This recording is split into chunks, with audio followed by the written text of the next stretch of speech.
we're live right now. Why? Because, well, let's just say, oh, hey, why not? But anyways, oh, there's a little button and everything. So anyways, greetings one and all. Welcome back to the network, specifically here on the Film Reviews channel. And for this particular episode, it is now episode 11 of Flicks with the Digs. Hip, hip, yippee-ki-yay, motherfuckers. So anyways, we got another outstanding lineup of topics and the show where we go over nothing but movies. And yeah, this intro kind of sucks. Why? Well, because you don't have a shirt on. Yeah, and it's fucking. Well, yeah, I know I don't have my shirt on because it's fucking hot in here. The air conditioner ain't doing shit. Come to Phoenix, Gary. Come to Phoenix. I don't want to go to Phoenix. Come to Phoenix, and then you'll realize what real heat and pain is. Fuck Phoenix. I don't want to go to Phoenix. No, Phoenix is gonna fuck you up the ass with its heat. No, fuck Phoenix, fuck John Cena, and fuck Arizona, and fuck the No, motherfuck John Cena. Yeah, it feels like Arizona in my room. Hey, what's up, Alf? The air conditioner ain't doing shit. The fans ain't doing shit. It's all fucking hot. My whole body temperature is hot and everything. So yeah, speaking of heat, your fucking nipples look like salami being cooked on a concrete floor. My nipples are gonna end up being tasty after that. No. Dude, I am fucking proud of my nipples. Well, speaking of tasty nipples, hello, Brett. Oh, fuck him. But anyway.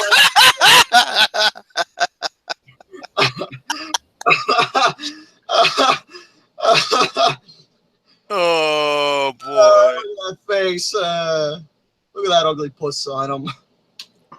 Wait, who the hell is Dick Kelly? I don't know.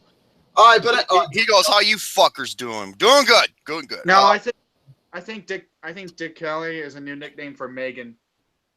Megan Kelly. Oh, Fox News is thinking if we turn into a big bitch, yeah. Yeah. But anyways, folks, before we even bother talking or do our introductions and everything, I'm going to announce that special announcement right now that Gary should be a strip. Actually, you know, I always wanted to. Yeah, instead of dollar bills, I'd be throwing pennies. I don't give a fuck if it's pennies or, hey, it's money. I don't give a shit. I wouldn't mind being a stripper. Why? Because, hey, being a stripper, you can actually make good money doing it. You really can. I mean, hey, you're just standing on this podium, and you got all these girls wooing you by just wearing a bikini and everything. You're just, you know, dancing up there, and they put all the money in. Oh, shit. You know who Dick Kelly is? He's Robert De Niro's character from Dirty Anus. Hey, man. Oh. No. But anyways, folks, as for that special announcement of what we're going to be talking about, let's just say, since you son of a bitch have been waiting patiently, get out of the way. Yes, Jackson, I made a deal with him in the film form that if he's gonna be quiet for the next few hours, I will put him in episode 12 for Flicks, and he's been quiet, so he'll be our next guest in episode 12. So as for this one, we were originally gonna have the Filmtastic 4, and I said that last week we were, but unfortunately not. Why? Because, well, there's been difficulties, you know, getting a hold of both men. You know, one works, the other one, I don't know where the fuck he's been. So I tried to get a hold of him too. I could not get a hold of him. You know what I said? You know what? Fuck it. I'll just wait till another time, and we'll just have, you know, the special announcement. This one said the next step. So as for that special announcement is, you're probably wondering, why do we have Brett again? Well, the kid's a lonely piece of shit, so we gotta get him. What, Jerome's not good enough for you? Who's Jerome? Oh, Jerome? No, he doesn't have any friends in general. We just have him on because I feel sorry for him. That's it. Sorry, but not sorry. No, because you pay me in blowjobs. No, I don't pay in blowjobs. The fuck you don't. Gary's just strip for Asian girls. Actually, that's a dream occupation. That's one of my dream occupations, honestly. Yeah, if they were wearing blindfolds. They'll be giving me money regardless. They don't know where to throw it, you dumb shit. Throw it on the stage. I pick it up, put in my bikini, and blah, blah, blah. But anyways, as for what the special announcement is, why we got Brett again, me, myself, and I, and the fat man have been talking, And since we've had Brett in episode 3, we've been thinking, as time progresses, you know what, man, I would love this guy to be as a co-host for us. But we kept thinking at first no, because we have to give other people a chance and everything. But after we had him back more and more for the episode, we just started loving him a lot more because Bretty's a guy who pretty much fills that missing piece of the jigsaw puzzle for our show. He's like the Shadow Mag of Pain and Gain. In a way, yes. So I figured, you know what? We've been talking, and Tubby talked to him independently. I talked to him independently. And from there, we said, we'll both agree that, hey, we'll just talk to him together and say, we want you to be a co-host for Flicks with the Dicks because he does fit that missing piece of the puzzle for our show. And since he is an Oscar guy, it adds a little twist to what the regular thing is. Here's the thing, and I'm not going to give out names, just to say that he is everything that another individual should be. Hey, an hour away, man. I want to pull down my britches. I want to shit on. No. I want it to happen, man. I want to take a ride up there, pull down my pants, and take a shit on his car. And that's it. Oh boy! Hey, what's up, Elmo? Yeah, basically, folks. As for guests, once in a while we'll have 2 guests. 5 people on a show, but that's gonna be like a rare thing to do if we're gonna do special stuff. But we're going to have 1 guest per show now. Why? Because we don't want the show to get too overcrowded. So, yes, folks, Bretty is out now, an official co-host for Flicks with the Dicks. That's the element. That's a surprise. And Bretty is a co-host. And here's the reason, and we both said the same thing. We both said it, and here's why. Number 1, he brings something new to the table while fitting the... The fuck, Gary? He brings something new to the table while fitting the mold with the show. Can't I show my muscles too once in a while? Or you got one muscle that's bigger than Lucas, and I'm not talking about shoulders. God, Romy, you motherfucker. So that is the announcement, ladies and gentlemen. Mr. Brett Greer, a.k.a. Super Mario Fan 03. He's a real fucking bitch. No, you both can fuck off, dude. Yeah, you're doing curls with that. I do curls like up to 9 reps with a 65-pound dumbbell. No, that's not a dumbbell, Scott. That's a dildo. That looks like a shake weight.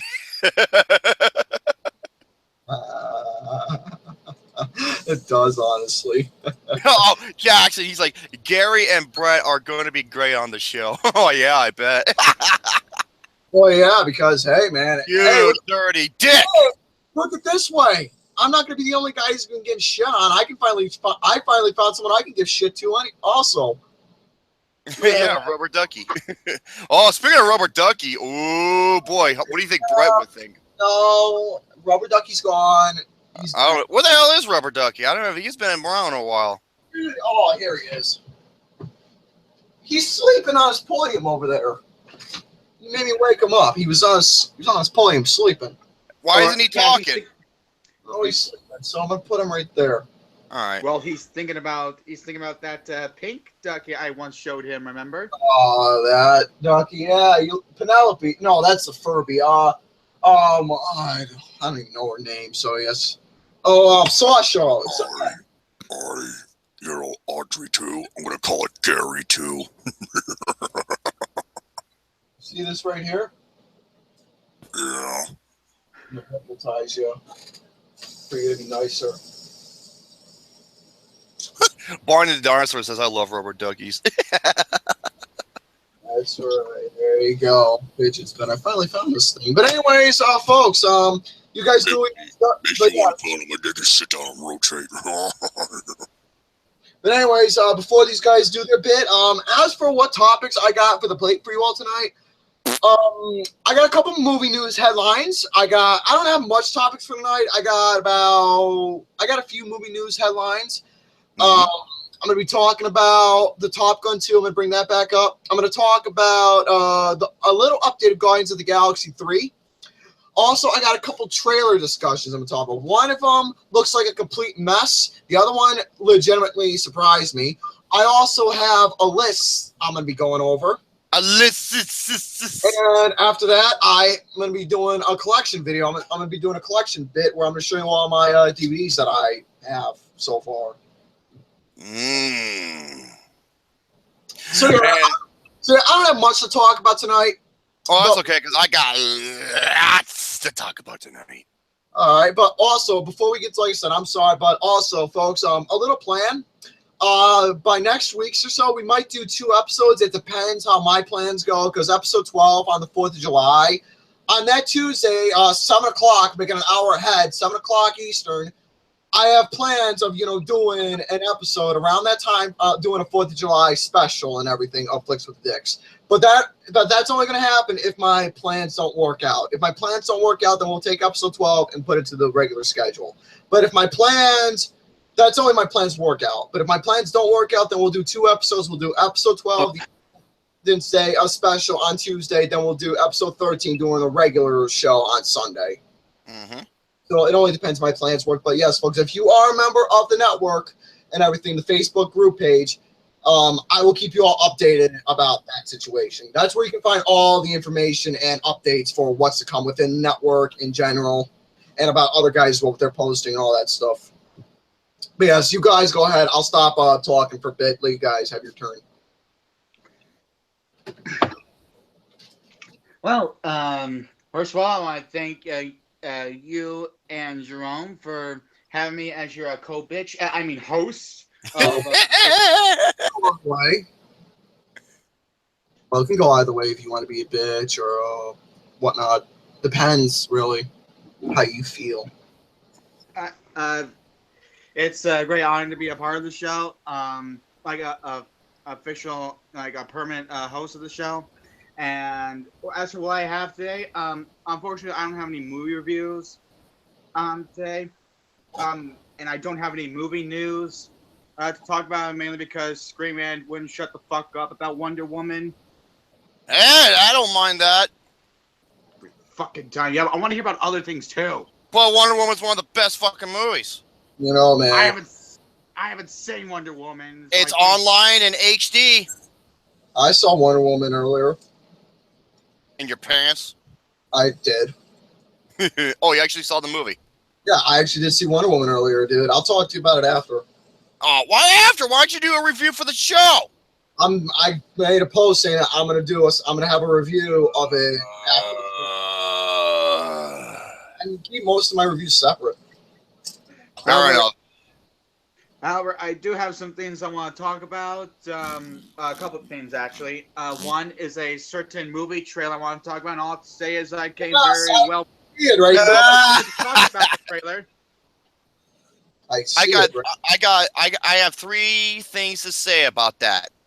3 things. You ready? Wait, yeah. Wonder Woman, don't get me started. Don't get me started on what? That movie is fucking incredible. There's a reason it has a 93% rating. Oh, 3 words, Brett. SFM. I'm gonna tell you right now, Bretty, that it's better looking at those ponies on your shirt than seeing your jiggly tits. Hey, man, my tits don't even jiggle at all, and I'm happy with what I bet, man, I should get a surfboard and I can go surfing on those fucking titties. If everybody had an ocean across the USA. Surfing USA. Okay. I don't care if it's a couple seconds. I don't care if it's a couple seconds. You get to sing, Jerome. You get to fucking sing. Hey, it's the Beach Boys. Yeah, man. You're still goddamn. One of the absolute greatest. You're not gonna care if it's the Beach Boys. One of the greatest fucking bands of all time. Arguably the greatest band of all time. If it wasn't for the Beach Boys, there wouldn't be the Beatles. It's true. It is true. Goddamn. Jackson, be quiet. Oh, I like the Beach Boys a bit more than the Beatles. Oh, perfect. Well, perfect. It's damn, dude. I can't find a flaw with the movie. Personally though, if I had to choose my favorite band of all time is from the '60s, the Dave Clark Five's mine. Oh, that's right. I fucking love the Dave Clark Five. Love it. But go ahead. You guys do your introduction. I will be right back.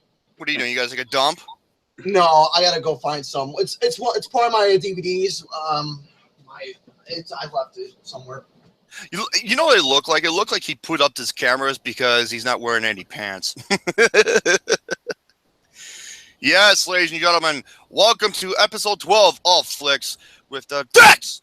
Introducing Super Mario Fan 03, and yes, that bet is still up for grabs. Brady, my boy, if the bet. If you beat Lost Levels on camera, I will eat a fucking pickle. Yes, a pickle. And if you cannot, you're drinking a cookies and cream milkshake. Fuck you, second.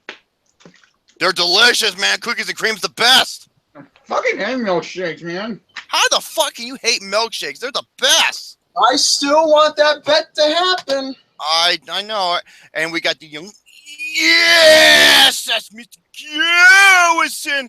By the way, I swear to God, watching that fucking segment with Gary when he was reading those books, I must have watched those over and over and over because I was fucking dying. Oh, God, He's like, we're all gonna have a ball and no one gives a fuck at all.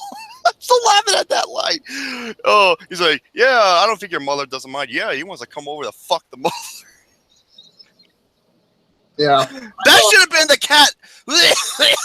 Gary's got a picture of Jerome in the back. Yeah, that thing's been there for a long time. Yeah, that's been for 2 years. That's literally been up there for about 14, 15, 16. Okay, no. Okay, 14, 15, 16. That's been up there for 4 years now. Okay, and this is what I have to offer. I have 3 movie reviews. I have a couple of games we can play.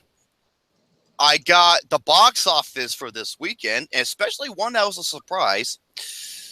Actors that weren't the first choice for roles they landed. Oh, wow. Actresses that almost became Wonder Woman, Brett. And actors who were forced to take roles they hated. And my main event, Split. Oh, I want it. This is going to be great. Oh, yeah. All the major plot holes, flaws, and everything. And I told this to many people, including Austin. And even Austin's like, Jerome, you have a good point. You got a great point. So, and he loved the movie, so. Okay, I'm going to be fair to you, Danny boy. I did see the trailer for the Jumanji, not the Bad Moms Christmas. I refuse to see the Bad Moms Christmas. I did see the trailer to the Jumanji trailer, and oh my God, it looks like fucking ass. I saw the trailer. I'll say this. I hope, one thing that really has me, scared and worried is it's directed by Jake Kasdan. No. Sex tape. I don't even know who the hell. Oh, that movie. He also did a movie that you fucking hate, Gary. What was that? I thought I had a mixed reaction. Bad Teacher. However, I hope it's like Goosebumps, where it's like, oh Christ, you got this fucking director, but then I saw the movie, it's like, okay, this is one of my favorite movies of the year. I hope it's like that. Yeah, Goosebumps was actually really good. I couldn't believe it. I'm just gonna save my thoughts for the trailer. Now, as for who wants to go first, well, since we're all hosts, I mean, it really don't matter. All right, heads I win, tells you to lose. Ready? Here we go. I'm going to flip the coin. Okay, heads I win. All right, who's going first? Fuck, you're going first. Why am I going first? Because you said heads I win, tails you lose, and you said heads I win, so go ahead. No, heads you win, tails I lose. First. You're going first. Okay. I got 3 movie reviews. The first... I'll be quiet now. You shut the fuck up. Fuck, no one cares about the movie reviews. No. No, I don't want to... Okay, shut the fuck up. All right. My first review, I got 3 of them. My first review is Captain Underpants, the first epic movie. And I'm going to say this right now. From what he told me, I was quite happy with his reaction. Why? Because I was the exact same way. Folks, there's a reason why me and Gary hardly ever disagree. We hardly ever do. There's only, I think, four or five films total that we disagree with the most. The remake of Footloose, he hated it. I really liked it. 999, Swiss Army Man, Hail Caesar, and there was one more. All right, Hail Caesar, Swiss Army Man, Swiss Army Man. Oh my God, we were polar opposites on that movie. Major. Oh yeah, multiple times within the past 2 years, within a few years, yeah. Okay, better than The Boss. Oh fuck yeah, dude! Anything's better than The Boss Baby in terms of anime. That movie was a lot better. Yet. But yeah, as for disagreements, there was no disagreements on here except maybe one thing. Okay, here we go. Now, I'm going to say this right now. If it wasn't for the two main leads and their characters, their chemistry between each other, their charisma, their personalities, their fun factor, this movie would have been a fucking disaster. Yeah. I'm sorry. 85% rating, I am calling fucking bullshit. It's too high, man. I mean, now within the friendship, the only disagreement is that I agree that the friendship was good. Oh, I loved it. It was the only good thing about it. As for how they came off, I just wish I could have felt the same way within how they came off. Well, it kind of worked, and I'll tell you why. Like, sure, they had some, toilet humor, but it kind of helped build their friendship, how they met, why they have a connection with each other, and them always breaking the fourth wall. Some of the jokes, that was good. I'll admit that was pretty clever. Having said that, okay, first of all, let me talk about this movie first. The villain in this movie.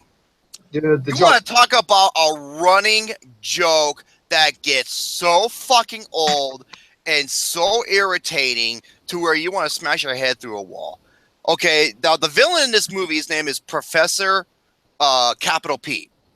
But there's a reason why he doesn't finish it. Because, no joke, he wants to get rid of laughter in the world. Get rid of any kind of laughter because everyone thinks it's so funny when he reveals that his last name is Poopy Pants. Dude, his fucking Poopy Pants. He's more like Professor Peckerbush. You wanna? I know a way for this guy's villainous plan to work. Show everyone, Jason Paper and Arnold Seltzer movies 24/7. Oh Jesus! Or an Adam Sandler movie. That'll be even better. Okay. The push. Okay, next one, the most irritating fucking character in the movie, the little nerd. Melvin. This guy was fucking obnoxious. Completely. I can see where they're going with his character, but he wasn't entertaining. He was just an annoyance. That's all it was, and he was That's all he was. And another one, the film is so incoherent and inconsistent. Like, for example, yes, he was so... Okay, if I want to see an animated nerd on television, I watch Jenny Tarnowski's Dexter's Laboratory. Thank you very much. Oh, that was a great show. Mm-hmm. Oh, God. And this movie is so incoherent, so many plot holes. Yes, I understand it's a zany and over-the-top cartoon movie, but at least be consistent. There's so many plot holes and so many things that make no fucking sense. I'm just thinking to myself, what? And it just comes off as completely stupid. Yeah. So overall, 5 out of 10. This is one of the most overrated films of the year. And you know what? It's funny that the Rotten Tomato meter is 85. The audience is 60. I gave the movie a 2 out of 5. 2.5 out of 5. Just a shy bit higher than mine. Just a shy, only because, like I said, only because of the two main leads.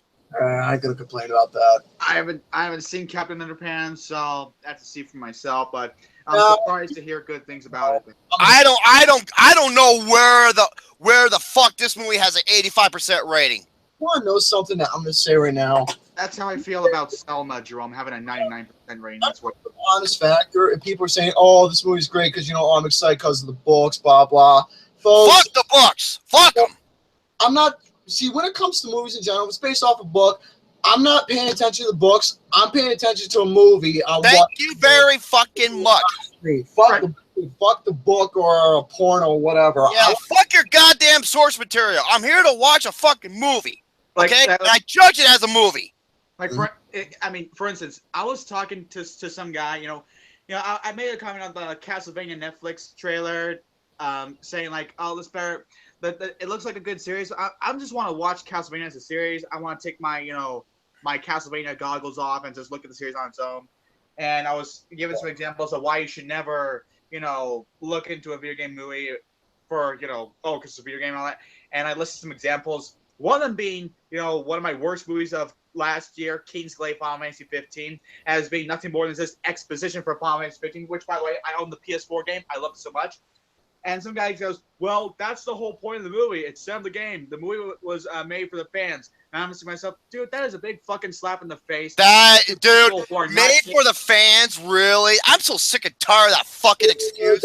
That damn excuse. It's a pussy whip excuse. Look at the fucking mummy shit. People say, oh, it only made for you. Oh, yeah. The director did the same shit. Same thing with The Rock and Baywatch. Fucking hell.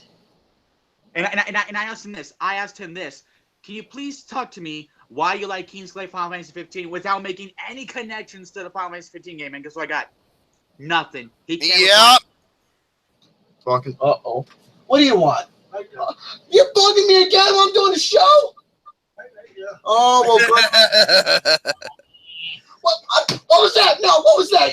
What? Get over here. No, you leave him alone. Hey. That's the third time in an episode he came in here. Your nasty skin looks like a rotisserie chicken. All right. Next, delicious chicken, Gary. Yeah. All right, the next review. Oh, okay. Oh my God, this movie is like 2 films put together. The next one is Cars 3. Oh, I've not seen it yet. Okay. I'm going to say this right now. The movie's an hour and 35 minutes long, according to the stream runtime. The first 65 minutes of this movie is fucking awful. Oh. It is awful. It's on par with Cars 2. You want to know one thing that I heard? I heard that the last 30 minutes after I Yes! But the last 30 minutes was so good. And I'm thinking to myself, why couldn't that have been the whole movie? I had a feeling. Seriously. So was the first 60 minutes is like a typical kids movie territory when it's Pixar and you should expect more than that? Dude, oh my God. You fucking Mater acting like a retard dumbass. And then you got, what's his name? Chick something, who was Lightning McQueen's old rival. And he's like a host on this ESPN car show about the upcoming races and whatnot. And is it still Michael Keaton? No, not that I know of. A Chick Hick, that guy was so fucking obnoxious. He's like, wherever he's on, he's gonna bash Lightning McQueen wherever he can and be a obnoxious douchebag. I'm just like, really? Basically, and assuming. And you got a couple other plot points that go nowhere. And I'm just like, this is just fucking terrible. And then when they meet, okay, no spoilers, but when they meet this certain character in the movie, that is where I was thinking to myself, why couldn't this be the whole fucking movie? Are you talking about Chris Cooper? I believe so. Okay, I'm gonna say, don't say who the character is. Let's just say the character's name is Smokey. That's all I'm gonna say. Smokey the bear. Not Smokey, you fuckers. No, that's the character's name, and that is where it was really good. And Austin said the same thing I said. What's that? That the final portion of the movie, the 3 acts of the movie, the final portion was really good. And the first, Smokey from Friday, and the first 65 minutes was fucking crap. So if I had to rate this, first 65 minutes is a 1 out of 5. The last 30 minutes is like a 4 out of 5. So overall, I give the movie a 2 out of 5. No, beautiful. Wonderful. Not bad. Yeah, so yeah, this is the second worst Pixar movie. It's better than Cars 2 because of the last 30 minutes was so good, but wasted opportunity. And now we're going to talk about the latest comedy I saw called Chips. I have not seen that as of yet. Or as you should call this movie, Sex Joke the Movie. Oh, it's one of those again. Dude, I am not almost every fucking joke in this movie. Every single one revolves around a sex joke. And this is written and directed by Dax Shepard, the same individual who did one of the worst films I saw in 2012. It was called Hit and Run. Why does it not surprise me that, we're going to get sex jokes again? Why does it not surprise me? And there's a reason why Dax Shepard made this movie, for the exact same reason why he made Hit and Run. To show off car chases and more car chases and show how much he loves doing car chases. Wait, are you talking about Chips or one of the Fast and Furious movies? Here's the thing with Fast and Furious. It knows what it needs to be. It has fun with it, and it has fun characters with good chemistry. In this movie, oh my God. First of all, Dax Shepard in this film, okay, Dax Shepard plays John. All he is, he was this former world champion motocross dirt bike racer, okay, who knows how to do stunts and everything. And he's on probation, so in order to get off probation and wait, me too.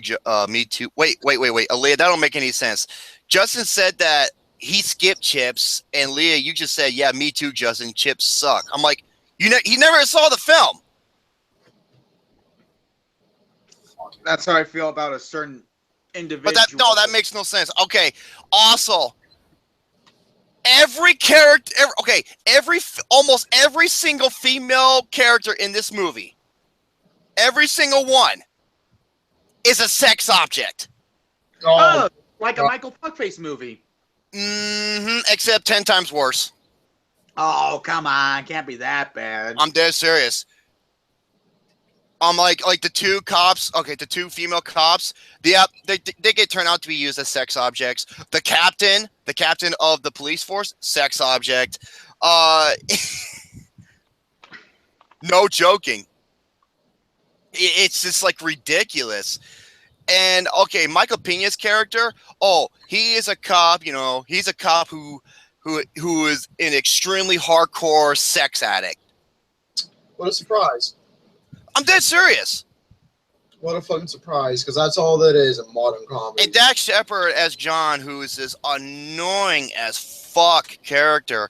Oh, and I love it how he fails. Okay, listen to this. He fails in the marksman and the physical attribute of the police training course, but he ends up getting hired and he ends up passing due to the fact of two things. He knows how to ride a motorcycle better than anyone else, and because the cop who hired Dax Shepard's character reminds her of her husband. I'm not kidding. I am not joking. Man, if I want to watch a movie where our cop is being a sex addict, I watch Harvey Keitel in Bad Lieutenant. I prefer the Nicolas Cage one. If I want to see a cop as a sex addict, I'll just type in porno police role play or something. Oh my God! And throughout most of this movie, I'm sitting here thinking, do cops really act like this? No. And Dax Shepard is annoying. He doesn't shut the fuck up. And a good actor, dude. Oh my God, he's so fucking obnoxious. And when I heard he was writing and directing this, I'm like, yeah, this is going to be bad. I will say this, though, surprisingly, this is not nowhere near, like, a lot of people have this as one of the worst films. I'm sorry, I've seen so much worse. I have too. This is nowhere on the same level as Fist and Anus or Rough Night or Table 19 or Snatch or 50 Shades Darker or Baywatch or Unforgettable. I'm sorry. No, it's not even. No, not even on that level. So, but this is fucking terrible. I mean, just retarded, stupid shit. 1 out of 5. Oh wow. Yeah. Well, very nice. Dude, the beginning. Okay, I've given out 5 zeros already this year. I've seen 40 films. Man, the first half of this year sucked ass. You want to know how many zeros I've given so far? I'll tell you right now. And I give him 5. You want to know something? Let's just say my top 6 films that's in my worst list. Those are all the films I've given straight up zeros to. We'll just leave it there. And I think you know. And here's the thing: the top 5 are all comedies. In my top 6, 5 of them are comedies. I haven't given a single zero this year. I was saying, well, you hated Transformers last night. No, I didn't even give that movie a rating because it doesn't deserve one. Oh. So, yeah, those are the reviews. Now, I'm going to save the split for another time. Oh, no, for later on. Okay, let's go over this one. Actresses who almost became Wonder Woman. Please be Jing Tyan. Okay. Now this is from theriches.com. And this list is actually really interesting. God, Gary, put on a shirt on, you goddamn. I don't think so, pal. Okay, you ready? Here we go. Number 15, I'm not making this up, Christina Hendricks. Holy shit, balls. Yeah. What? What are you fucking yawning for? Yeah, I remember with Christina Hendricks being Wonder Woman. I also read with Christina Hendricks Woman. I wondered that a certain someone almost directed her as Wonder Woman. And who would that be? Some bitch. Nicholas Winding Refn. Motherfuck that ungrateful piece of shit. Violent loving for the sake of loving sexist cocksucker. I'm serious. Fuck him. He's garbage. He is a hack. No, his name is not Nicholas. His name is Pretentious Whining Refn. Moving on. Yeah, Drive. It sucked. It fucking sucked. Drive's awesome. It's pretentious as boring as fuck. No wonder the audience rating is a C-. Why is it that I'm on Brett's side that he actually loves a song that the Cars did? Shut the fuck up. Okay, number 14, Adrienne Palicki. I've never even heard of this person. Neither have I. Nah. Yeah, thank you, Danny Russman. Thank you very much. Fuck Pretentious Whining Refn. I can't stand that cocksucker. Thank you, Jackson Fulcher. I love Drive as well. See, Jackson. I was talking about the Cars. Drive, aka Stare. That's okay. Number 13. Thank God they did not go with her because she would have been awful. Eliza Dushku. Oh shit. Get out of your system. Go ahead, Gary. Elijah Dushku. She was on. She was in Buffy the Vampire Slayer and fuck. Oh, speaking of Buffy the Vampire Slayer, number 12. Number 12, Sarah Michelle Gellar. Buffy. That's funny. She was a very, very wooden Daphne. I don't see her. Since Josh Whedon was penning the script for Wonder Woman at the time, who better the cast as the princess of Themyscira other than ass kicker, the future Avenger director knows all too well, because Josh Whedon was the reason for Buffy the Vampire Slayer, and that was Sarah Michelle Gellar. Very interesting. Number 11, Charisma Carpenter. Huh? Yeah, exactly. Who is this woman? Oh wow, she's also from Buffy the Vampire Slayer. Of fucking course. Because why? Because Josh Whedon. Number 10. This is interesting. Catherine Zeta-Jones. Really? Dude, she's still fine as hell. She's 47 and she looks like she's in her 30s, dude. Oh yeah, she does. She looks great, man. Number 9. I'm glad they did not go with her. Holy shit. Angelina Jolie.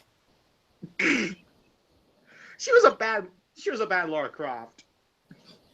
Well, I saw what I think it was who's playing the new Lara Croft? Alicia Vikander. Yeah, I saw some still photos of that. I was like, holy shit, she looks just like Lara Croft. I hope that's a much better Tomb Raider movie, and I hope they don't use the "we made it for the fans" excuse like I'm hearing all the time with video game movies, because if you use that excuse, that's a big red flag. Yeah. Douche, you dumb shit. I feel better now. Number 8. Okay, I can see this working back in her heyday. Lucy Lawless. Oh, I took that the wrong way. Not Lucy Liu, you dumb shit. Lucy Lawless, if you don't know who she was Xena Warrior Princess. I know who that is.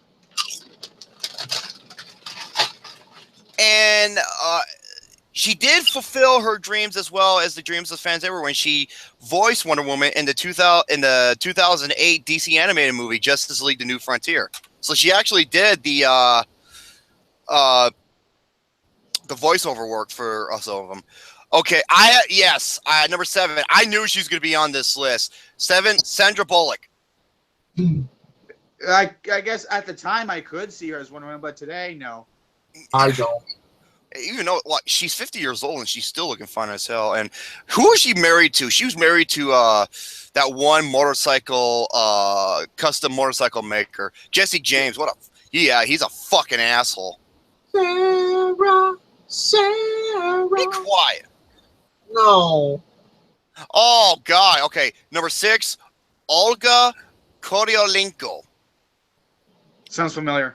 Yeah, she was the Bond girl from Quantum of Solace. Oh, I haven't seen Quantum of Solace. I heard that was a mediocre Daniel Craig. No, it's one of the worst Bond movies.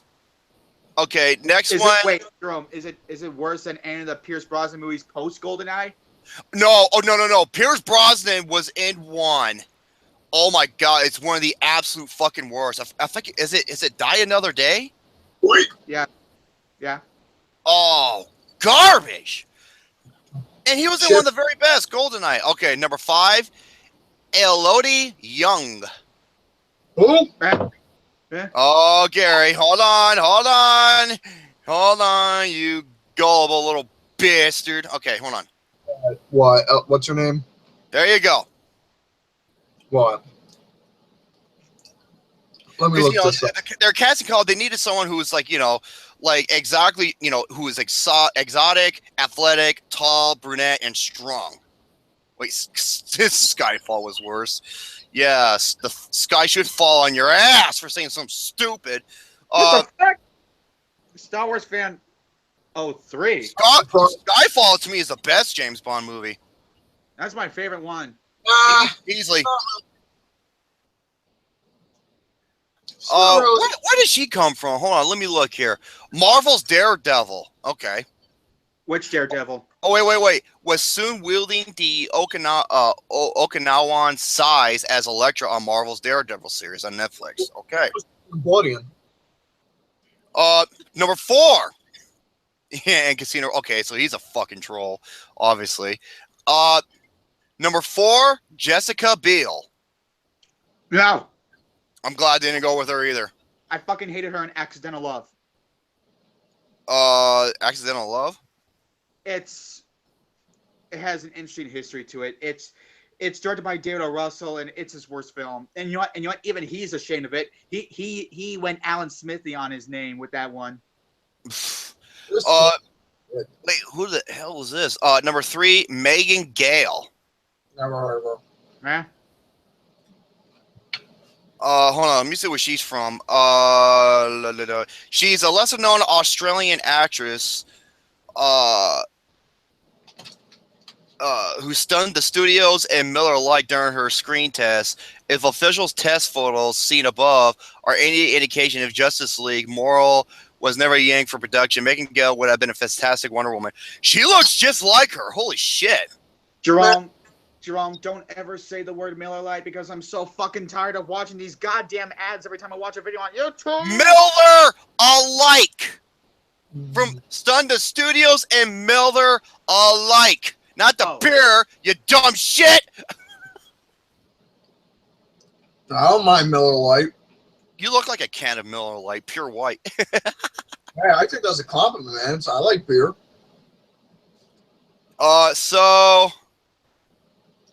she was cast as the Valkyrie in Mad Max Fury Road. Okay. Number 2. Oh, this is interesting. Olivia Munn. Really? You know who Olivia Munn is? She sounds Asian. I think she kind of is. Olivia Munn. I'm gonna look her up. Fuck you. I'm looking her up. Oh, dude, she's gorgeous. She was with Aaron Rodgers, quarterback Aaron Rodgers, for a long time. She's not Asian. Fuck you. Okay, continue. Yes, she is. You stupid fuck. God dang you. Shut the fuck up. Okay, so basically, Olivia Munn, if you don't know her, she started on the G4 show called Attack of the Show. And then, she moved on to bigger and better things. And she plays Psylocke in X-Men's Apocalypse. So that was pretty... Okay, who do you think number 1 is? Men should ejaculate 21 times to protect prostate cancer. Shut the fuck up, Gary! Let me guess. I'm trying to think who is almost... I'll give you a hint. You ready? Oh my God. Brett, you should know this, man. From my own cry, you should know this. Let's just say that someone used this in a review.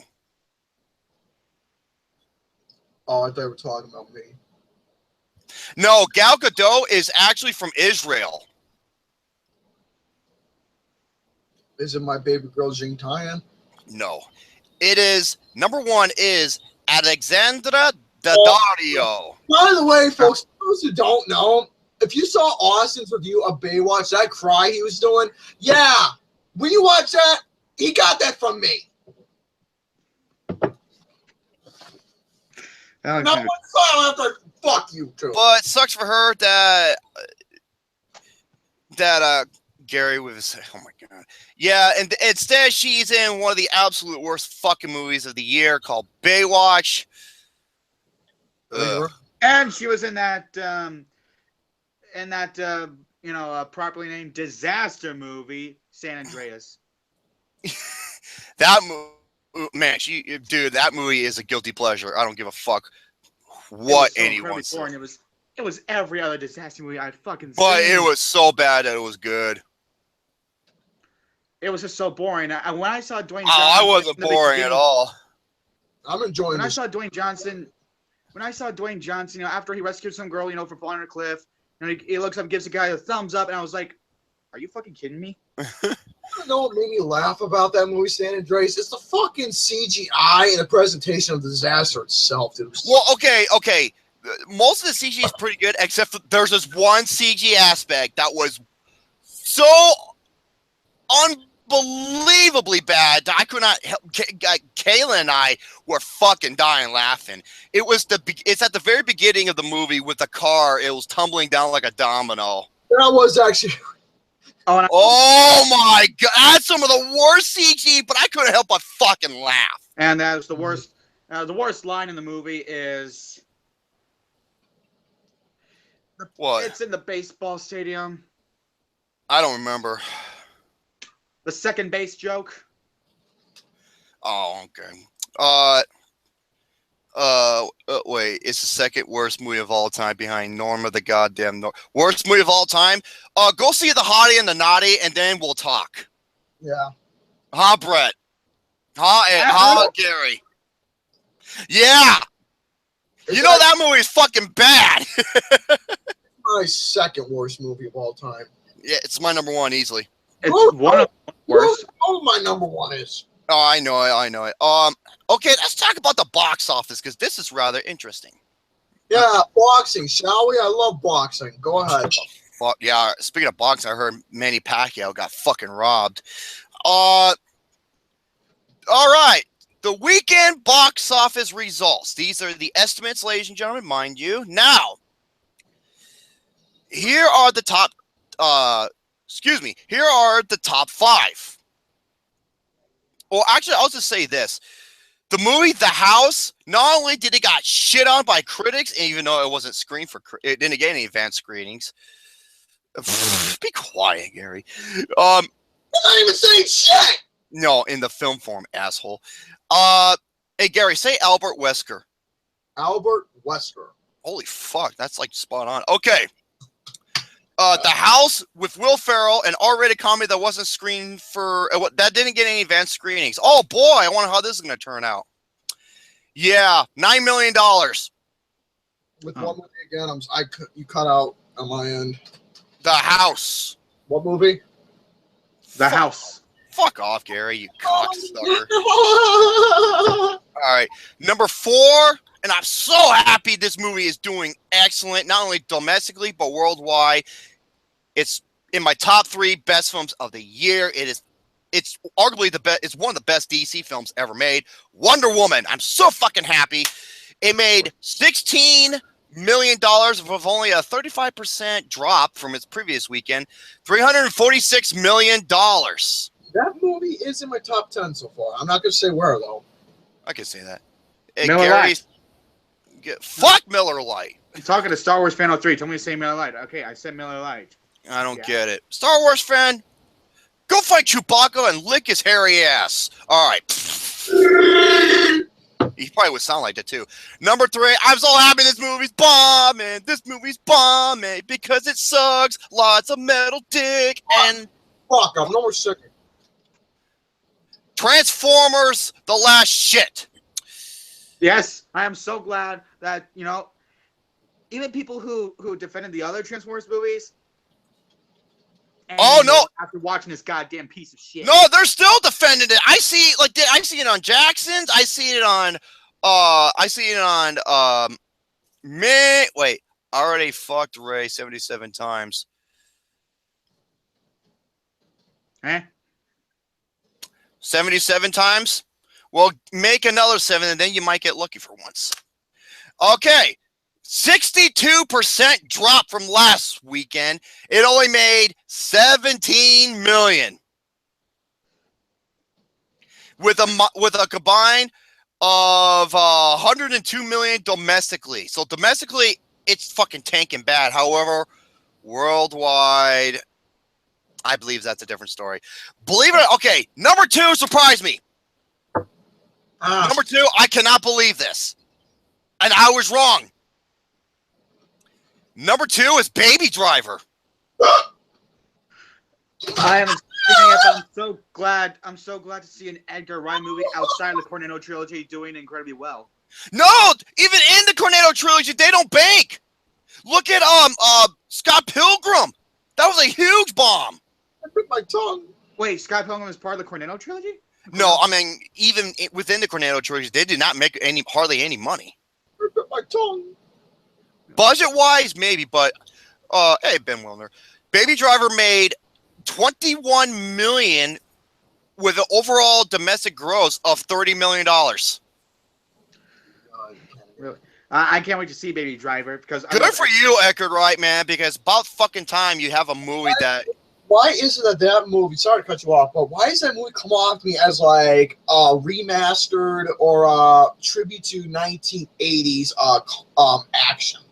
You know what, Richard Roper? You know what he said? Because Richard Roper said this is hands down his best film of the year. He said it reminded him of classic chase sequences like Bullet.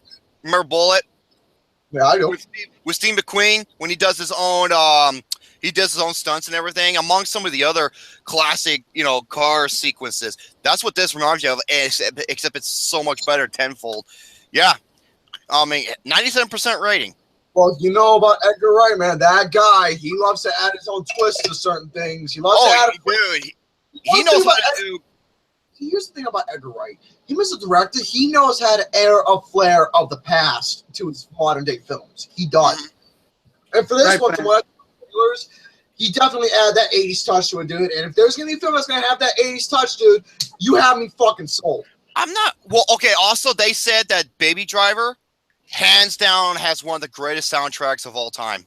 I no lie, because I did listen to the sound. I did see the sound. I forgot how many songs there are to this movie, but all the songs make perfect sense in the film, and they play along with the character and the story. So, I'll say regardless. All right, number 1. Hey, Gary.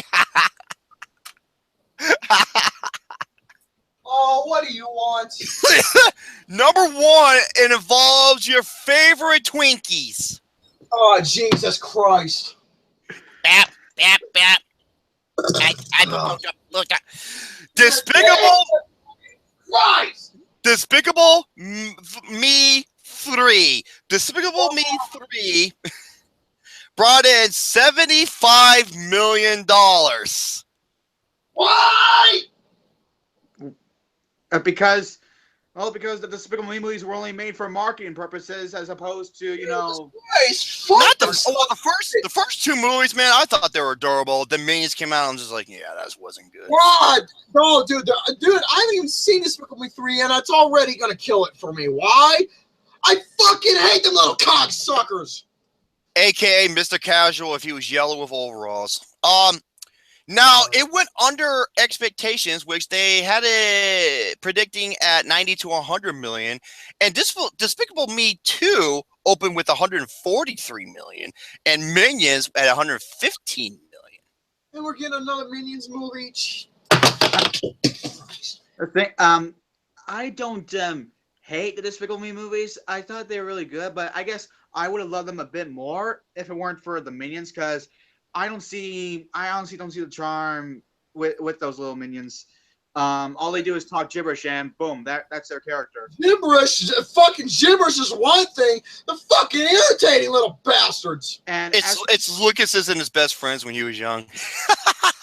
And Despicable Me 2. Oh dear God, I did a god awful review of it. I took it off my channel because I hate that review so much, because I didn't even review the movie. All I did was bitch because Al Pacino dropped out of Despicable Me 2. So? You know what? I'm gonna tell you now. If the only thing you were bitching about was the Minions, and dude, it would have been my favorite review. Dude, Despicable Me 2 was adorable because of the main characters. I know, and I guess. Yeah. I mean, look at fucking Edgar Wright. He got booted off of Ant-Man.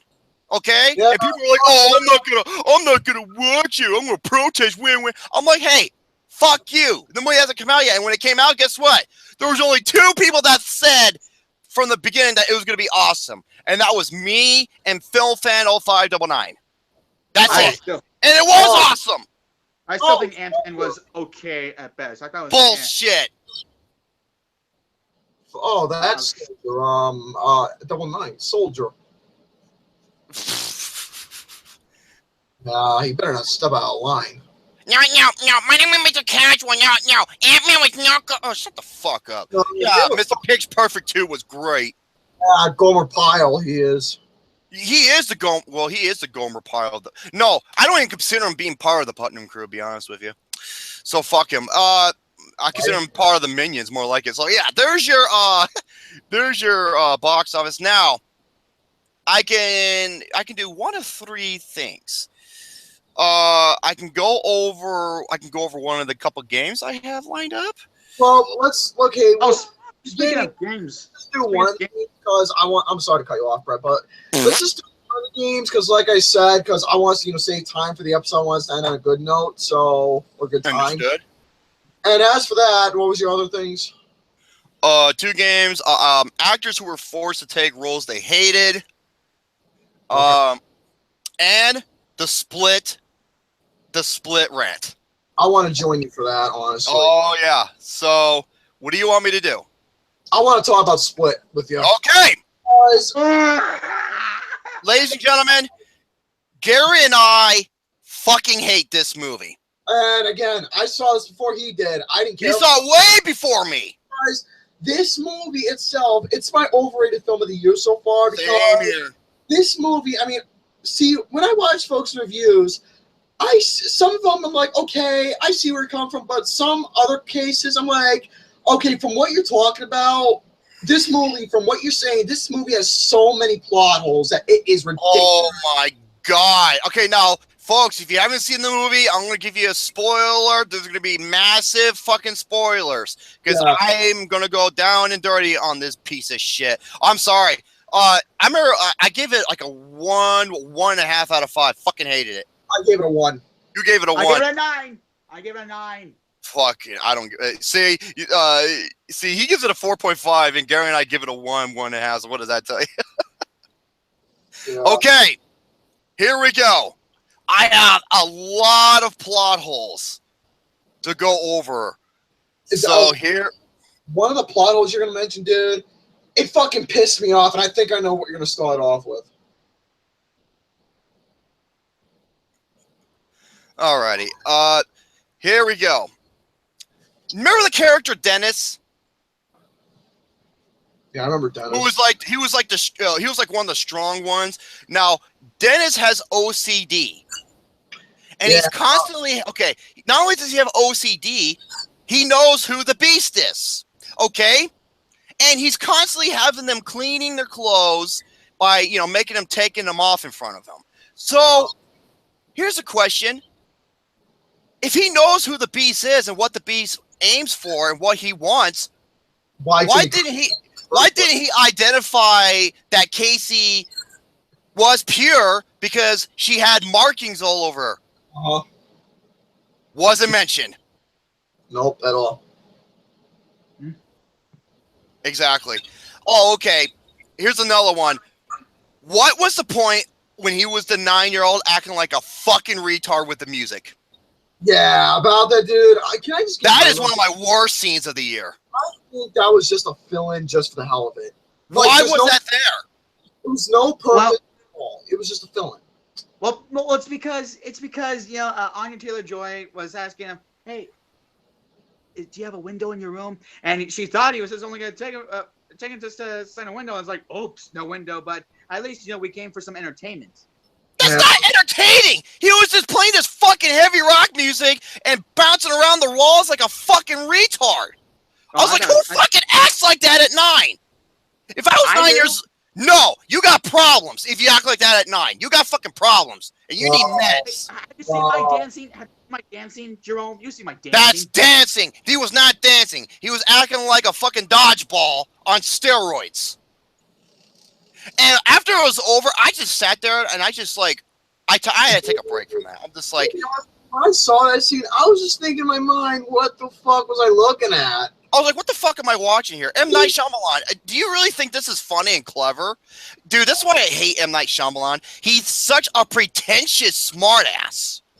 By the way, he thinks he's fucking smart. Like, oh, I'm gonna get back at you critics for hating my movie, so I'm gonna cast myself in the movie as an, in Lady in the Water, as an author who's gonna change the world with his words, and I'm gonna bash on the film critic and hope he dies and make him look stupid. Fuck you, M. Night.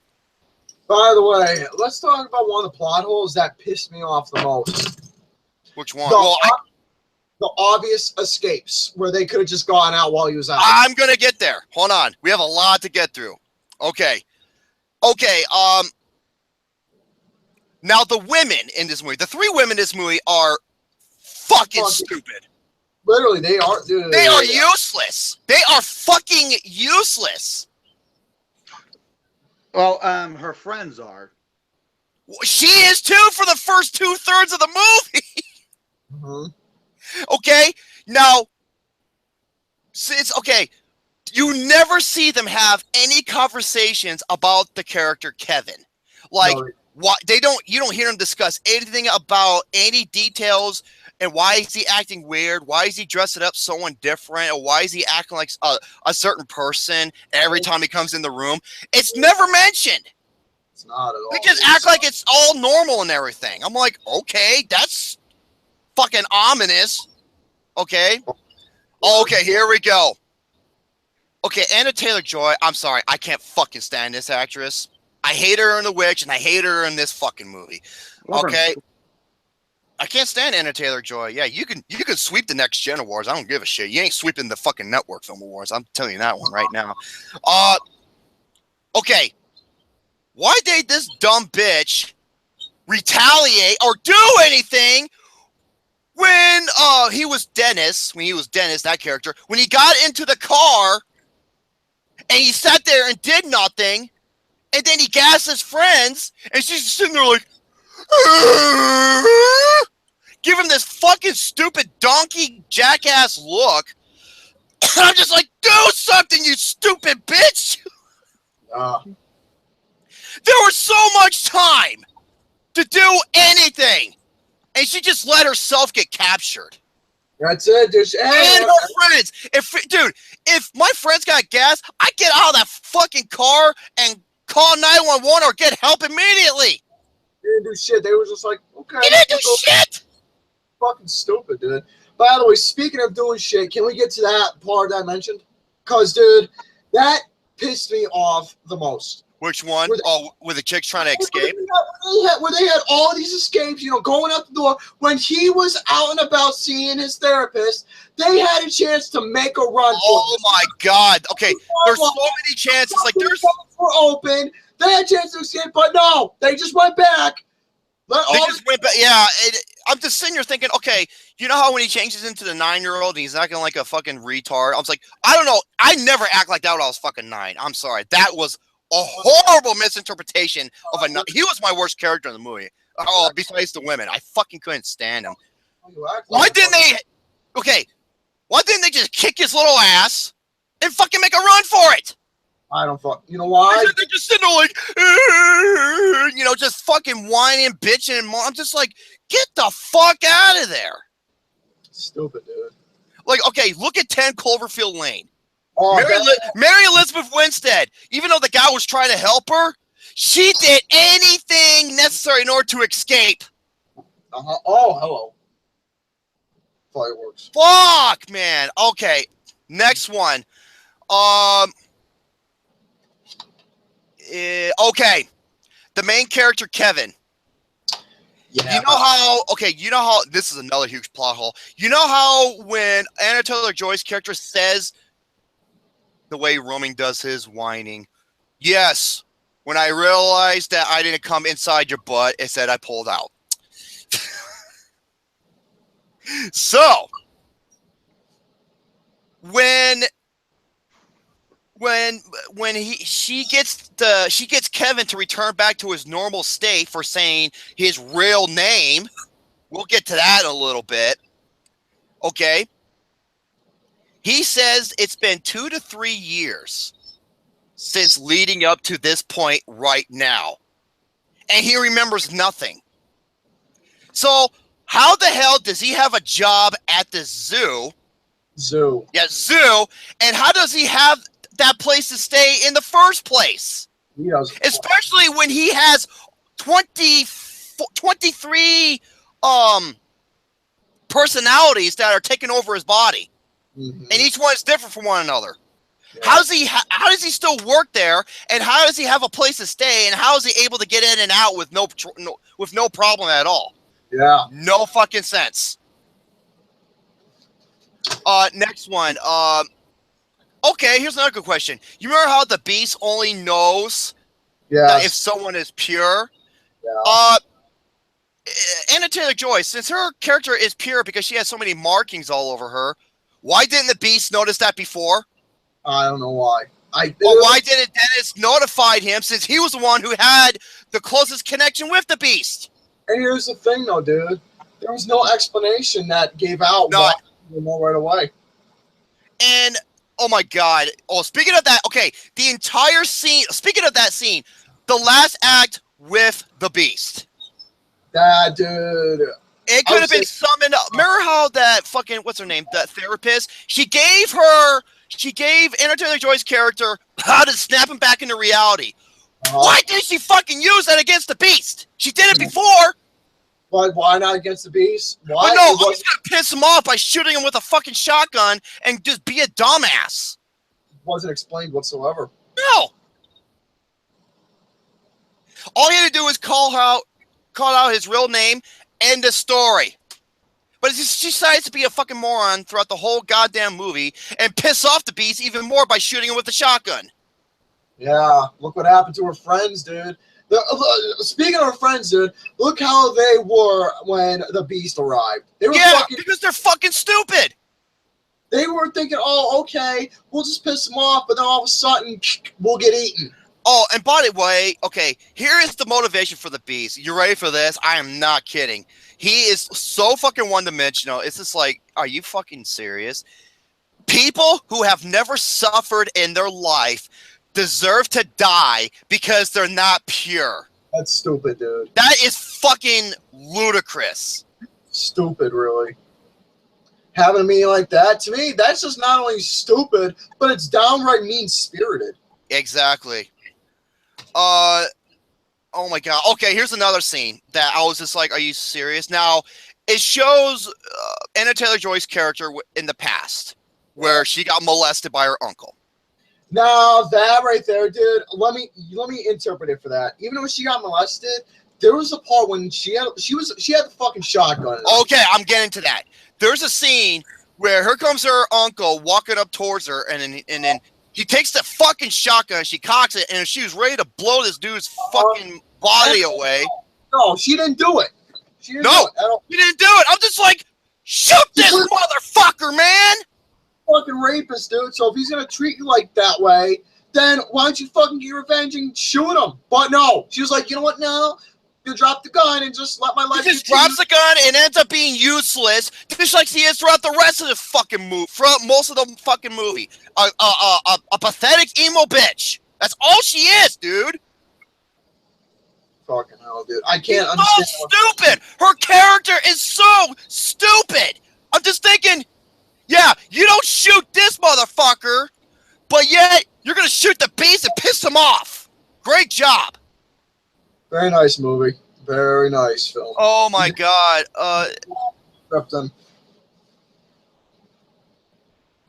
Okay, there's so much more.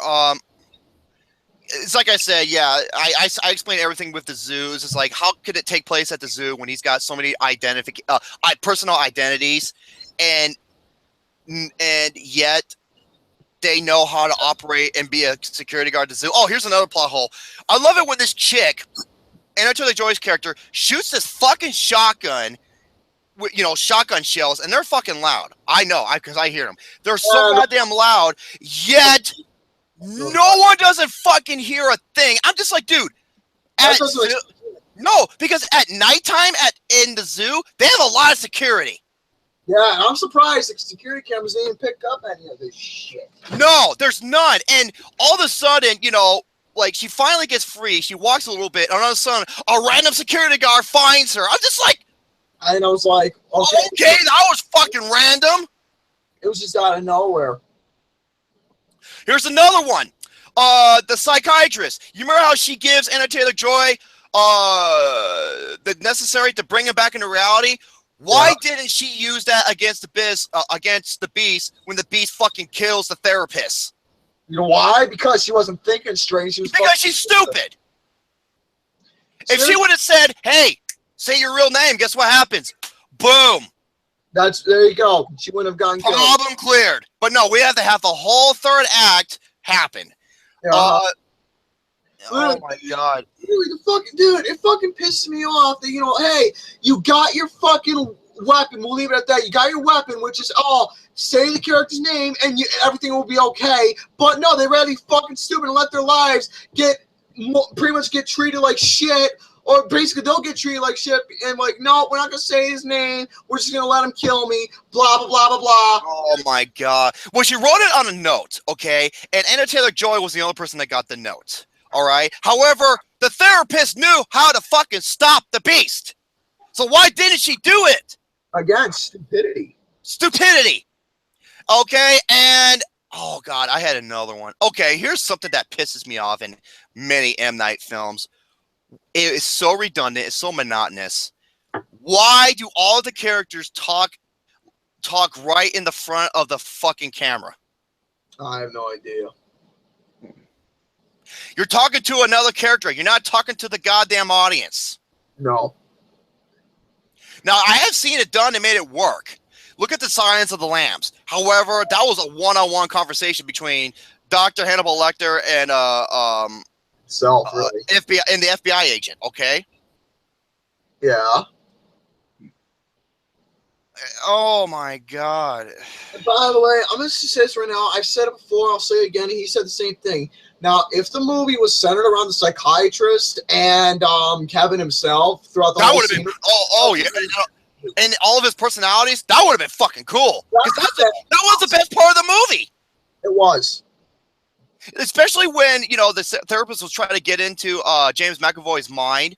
And he's like, I want to talk to Dennis, one of the biggest threats who knows the beast. And then he turns into Dennis and they're having like this sinister conversation. I'm like, I like where this is going. And then he cuts it over to M. Night Shyamalan playing as himself. Oh, look at me. I'm going to cast myself in a movie and be a computer genius because I'm so smart and talented.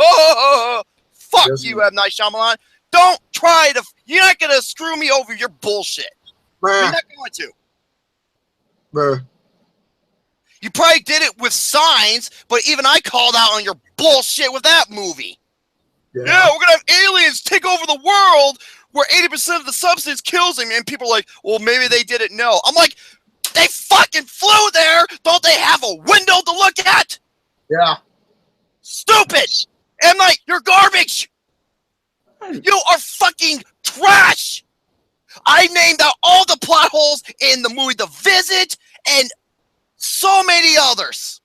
And you know what Samuel said? Damn, how could I not realize some of these plot holes? I will admit some of them are pretty legit, I will say. Some of them? Which ones aren't? Oh, my God.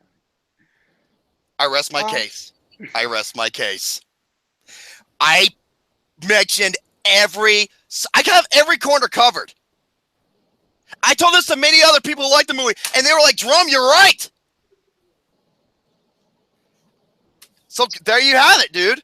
Yes, man. And what about the Bruce Willis? Mm-hmm. That scene was interesting. Okay, now that was cool. That was cool because it was a tie-in. And it sort of made a couple of things sense per se with the Beast. Well, with why the Beast is the Beast, even though he's fucking one-dimensional as shit. It was a nice tie-in. Right. But that's all I can give it. Do you think that Glass could be better than Split? It has to be. Because I couldn't stand this fucking movie. Almost 80% rating? Give me a fucking break. I love Split so much, you know. Unlike over 90% of the population, even if he made The Last Airbender, I'm not a Shyamalan quitter because this guy made The Sixth Sense. How can I quit on him? He went from The Sixth Sense to The Happening. One of the top 20 worst movies ever. I thought The Happening was unintentionally hilarious. No, dude, Mark Wahlberg said it nearly killed his career, and he fucking hated the movie, and he hated M. Night for his bullshit writing. Oh, I don't blame Mark Wahlberg for that. He even said this to Amy Adams, because she was originally cast to play Zoe Deschanel's character. She said this to Amy Adams. Amy, you dodged a bullet. Wow. See? Brett, who loves the movie, he can't argue against any of these plot holes. I'm going to take a break. One of you two can go, because I'm going to get my drink of water and toast to victory. Be right back. Yeah, Brett, do your turn. All right. I don't have any movie reviews, but I do have a trailer I want to talk about. Yeah. Discuss the My Little Pony trailer. Okay, when I saw the teaser, I didn't have very much to say about it. Although it had some interesting animation to it, unlike the cartoon. It looks very different from the cartoon. And then the actual trailer came along, and I was like, "Holy shit! There's damn good animation here." Surprisingly, the 2D animation really blends in with the CGI, with the CG animation. It looked really convincing. I was just like, damn, you animators at Hasbro, this looks fucking beautiful. This looks great. And then the villain, played by Emily Blunt, comes in, and I'm like, okay, she seems like a total badass. And I hope she has a singing part because Emily Blunt is a great singer. And you have Sia in the movie, and I hope they put her character to good use because so far she doesn't seem to be. I know it's only the trailer, but so far she doesn't seem to be very essential to the plot. As Zoe Deschanel seems like a cool character in the movie, and I'm a bit skeptical about Liev Schreiber's character in the movie, though. Oh, for fuck's sakes, no, Jesus, no, go back, Jesus, fuck. But however, though, as much as I am a brony and I love the My Little Pony TV series, I'm going to watch this movie while taking off my brony goggles and just looking at it on its own. Well, interesting. Because, you know, if I look at it and just judge as, you know, oh, it's My Little Pony and all that, that'd be pretty a bit unfair for me to do as a, you know, film critic. I want to look at it on its own, and so far it looked from judging from the trailer, it looks like the movie will stand on its own, and hopefully it'll be one of those movies like where even if you're not a brony, you would still enjoy this movie fine. I'm hoping that's one of the cases here with this movie. And I hope the My Little Pony movie looks great. It looks great. It's my most anticipated animated movie of the year. Well, that's good. I like to make a toast to showcasing the failure of M. Night Shyamalan and his plot holes. More holes than Swiss cheese. Cheers. You guys keep talking. I need a... I told you, folks. I told you. A lot of people didn't believe me. And look what happened. Folks, Not bad for a guy who never went to film school, huh? You guys keep talking, please. Okay, yeah, my little SFM pony. I seriously need a moment myself. Wait, you all right, buddy? You guys just keep talking, please. All right. I don't know. I'm guessing it has something to do with what's going on in the household, maybe. But as you, personally, I'll tell you. Okay. Just All right, put it in the group chat. We won't say a word, Gary. All right. As you were, Brett. Let's keep the show rolling. You know. Yes, my little. Oh fuck. Okay. All right. As you were, Brett.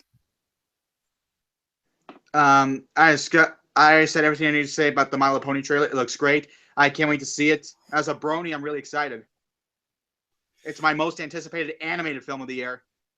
Really? Over Lego Batman movie? Yep.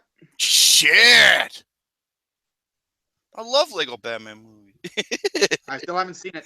Dude, you need to. It's fucking awesome. I love it. I'm really excited to see it, though. Oh, man. That's all right, Gary. I understand, buddy. What happened there? I don't think I can. No, just don't read it out loud. He put it in the group chat. Just. I can't seem to find the. Where do I read the fucking group chat? Oh, okay. You go to Google and you see the top left corner. Oh, yeah, that there. Yeah, the top. It's a blue thing with a. Yeah. Looking over the. Fuck. Where the hell is it? God. All right. Don't worry about it. I'll tell you. I'll tell you afterward. I'll tell you on Facebook. Just don't say it out loud. So basically, okay. What else goodies do you have? Sorry, I had to make a toast. All right. Is it really personal for Gary though? Yeah. Unfortunately. Okay. Oh fuck. Well. I also have. I decided to make this, since I'm now a co-host, I decided to make this a recurring segment of Flicks with the Dicks. That's good. That is Blu-ray Brett. I decided, yeah. It rolls off your tongue. Right. Whenever I buy Blu-rays from a store or order them off Amazon, and good thing I'm a Prime member because they come really quick. I decided to, showcase what movies I have here. What movies I have. No, Aaliyah, it's not in this group chat. It's in our group chat. It's that's the live chat. The group chat is something in Google Plus. Yeah. Yeah. I decided to show you all what Blu-rays I have, and I'm going into very, very brief detail. Yeah, this would be fun. This would be like a little, this would be like a fun show and tell, like a movie should be. Show and tell. Oh. However, this is not going to happen every Sunday I come on here, mainly because, well, do I look like a wealthy motherfucker to you guys? Shit, dude, I'm about as wealthy as a junkyard. It doesn't take much to entertain me and make me happy. Oh man. Anyways, with that out of the way, here are quite a few Blu-rays I'm going to talk about. First up, I have here is the Planet of the Apes Legacy Collection. Oh, nice, the classics. Right, it has the 5 Planet of the Apes movies. Although I really only care about the first Planet of the Apes movies. I haven't seen the others, but I heard they're not as good. No, okay, the original with Charlton Heston and Awesome movie. Have you seen any of the sequels, Jerome? Yeah, they're okay, but nothing beats the original because the original was so. Not only, I mean, come on, if you look at the makeup effects back then, you're like, holy shit, man. Oh yeah, the makeup is absolutely terrific and it has some of the most quotable lines in movie history. Oh yeah, you blew it up, damn you, god damn you. I mean, that's one of the best twist endings ever. Exactly, and you know what's great? It's from the same director of Patton. Yeah, and Patton's great. Oh yeah, and not only that, I also have the 2 reboots on their own after I watched this. Good shit. Yep, I got Rise here, which is a great reboot, and Dawn, which is an even better sequel, and I cannot wait for War. So basically, I have all the Planet Apes movies here, except for the Tim Burton movie. No, we don't talk about. No, that movie makes no fucking sense. No, especially the ending. It makes no sense. And oh, by the way, you know what's funny? Because I was talking so much shit because there was 2 films that are coming out during the summer. I was like, these movies are gonna fucking suck. I was talking mad shit. One of them was Transformers 3. It fucking sucked. I call it Transformers 1.5. Oh fuck, I couldn't stand 3. And the other one, I even said I apologize to Rupert Wyatt because the movie I thought I was going to hate was my number 2 best film of the year. It was Rise of the Planet of the Apes. Oh. I mean, the scene where he says no, you could hear a fucking pin drop in that theater. Okay. That was a great moment in the movie. That was a great moment. And I cannot wait for War for the Planet of the Apes. I heard it's the best of the trilogy. I hope it's as good as they make it out to be. I hope it's a great movie. Austin said it's his best film of the year. So did Chris Stugman. He gave it an A+, his first A+ of the year. Yeah, but you know how I feel about that Rudy too. I know. I still follow the guy. I loved him back from 2010 to 2013. I followed him back in 2010, and I was just like, I love this guy.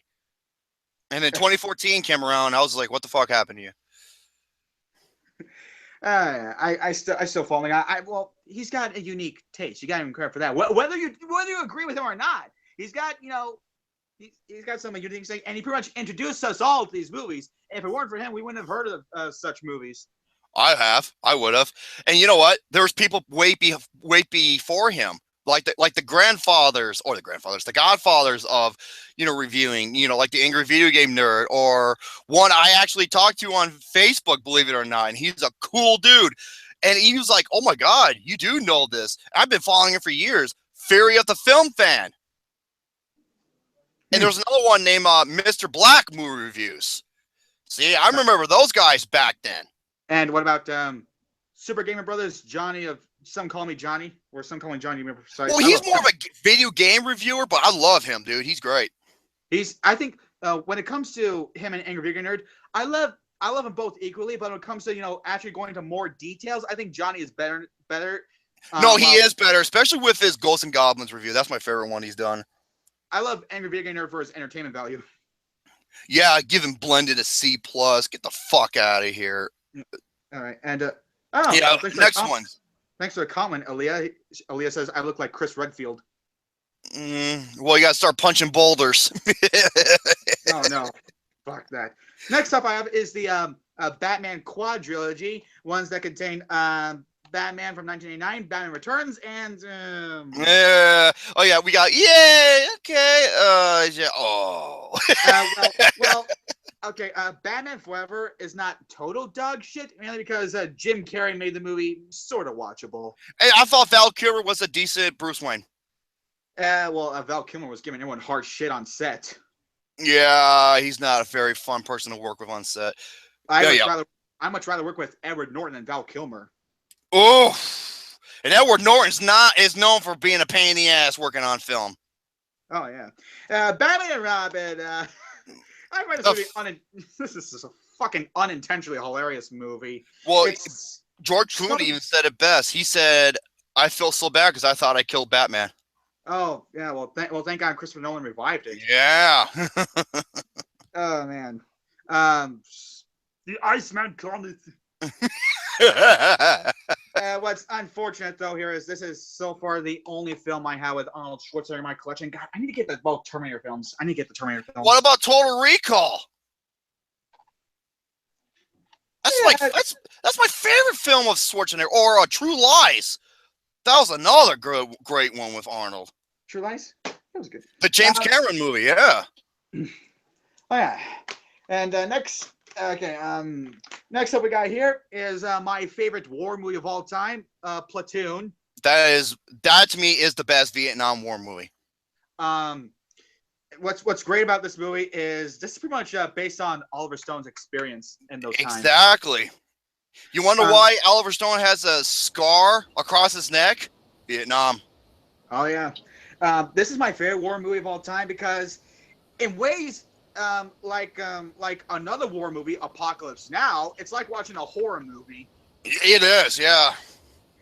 But not to say not the whole entire movie was depressing. There are some real funny moments in this movie, like in particular when Charlie Sheen was just in the shed and they're all just having a great time partying, and Willem Dafoe acting like some crazy motherfucker. Put your mouth on it. Oh, yeah. Because there were two different groups back in that thing. There was like the alpha male and the hippie-ish, I guess you could say. Right. Willem Dafoe. I'm sorry. Willem Dafoe should have won that Oscar, not Michael Caine and Hannah and Her Sisters. Oh, him and Tom Berger were both nominated. All right. Oh yeah, they both were. Either him or Willem Dafoe. Actually, Willem Dafoe is my favorite performance in this movie. Mine was Tom Berger because he was unlike anything I've ever seen. Oh yeah. But this was such a really well-made war film, and the ending is one of the most chilling endings I've seen in any movie ever. I was like I was just like petrified for a minute there. I was like, fuck, even if the war was over, I was just still like scared shitless. Yeah. It's just a great, brooding, and realistic portrayal of the Vietnam War. Oh yeah. Oh, thanks to humanity. And the movie's got a fucking killer cast. Oh yeah, they weren't even known back then. They weren't even known that well. Like Johnny Depp is in the movie. Right. I guess. Well, the only reason Charlie Sheen was known back then because he's Martin Sheen's son. Wait, wasn't he in Wall Street? When did Wall Street came out? A year after. Fuck. Okay. What about Major League? No, that was after two. Never mind. And guess what? It had both Charlie Sheen and Tom Berenger. I'll be damned. Hey, I guys lost in here. Lucas said he saw one of the worst, man. Literal Lucas. What's next on the list? What's your next Blu-ray? All right. First off, Gary, how you doing? Are you okay, man? No, he's pretty devastated. I know what it is. And Do the show. I'm done. All right. Hey, Gary, just I can't fucking host. Okay. All right, no worries, buddy. No, as you were, Brett. Go ahead. I'm sorry. Okay. Next up is a movie with one like the original Planet of the Apes, one of the best twist endings ever, The Usual Suspects. This is Brian. And Roger Ebert. Roger Ebert gave that 1.5 fucking stars. That's one of the greatest fucking crime movies ever. You know, I talked to a certain individual. I'm not going to say his name. Just like Jerome.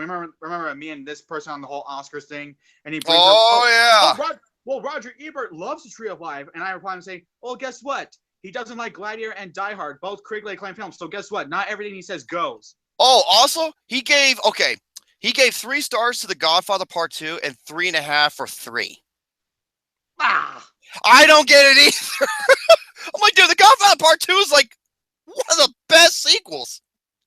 Right. Anyway, The Usual Suspects. It's directed by a guy who did Brian Singer, and written by a guy who did some blockbusters after this.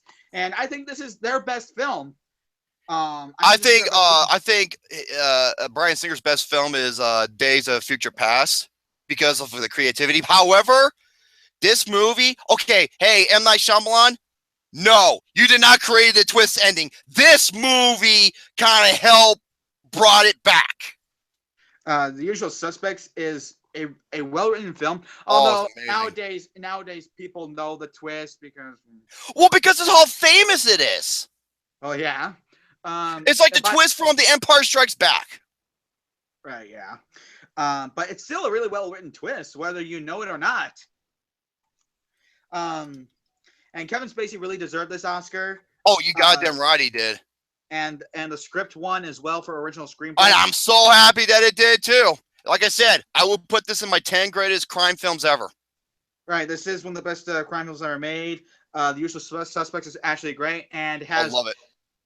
It has a really funny scene as well. Is it the beginning? Give me the cocksucking motherfucker! And I think some of that was ad lib, and they were all dying laughing that they couldn't even help themselves.